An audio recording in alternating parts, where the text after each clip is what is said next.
மேற்கு இடையர் வீதி அருகே உள்ள பொன்னையராஜபுரம் பகுதியில் உள்ள அருள்மிகு அம்பிகை ஸ்ரீ முத்துமாரியம்மன் திருக்கோவிலில் 54வது ஆண்டு உற்சவ திருவிழா நிகழ்ச்சி நடைபெற்றது. இதில் திரளான பக்தர்கள் கலந்து கொண்டனர்.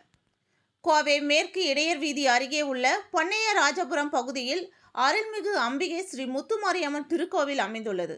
இத்திருக்கோவிலில் 54வது ஆண்டு உற்சவ திருவிழா நிகழ்ச்சி சீரும் சிறப்புமாக நடைபெற்றது.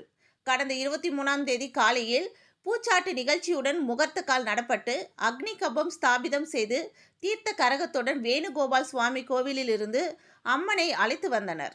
இதனைத் தொடர்ந்து அம்மனுக்கு திருக்கல்யாணம் உற்சவம் நடைபெற்றது. மாலையில் அக்னி சட்டிகளுடன் மாவிளக்கு ஊர்வலம் நடைபெற்றது. பின்னர் திருக்கோவில் வளாகத்தில் 108 பெண்கள் கலந்து கொண்டு மாபெரும் திருவிளக்கு பூஜை நடைபெற்றது. இதில் இந்த பகுதியை சேர்ந்த 108 பெண்கள் திருவிளக்கு பூஜையில் கலந்து கொண்டனர். நிகழ்ச்சிக்கான ஏற்பாடுகளை திருக்கோவில் விழா கமிட்டியினர் செய்து இருந்தனர். பின்னர் அம்மனுக்கு சிறப்பு அலங்காரம் பூஜைகள் நடத்தப்பட்டு பக்தர்களுக்கு அன்னதானம் வழங்கப்பட்டது என்பது குறிப்பிடத்தக்கது.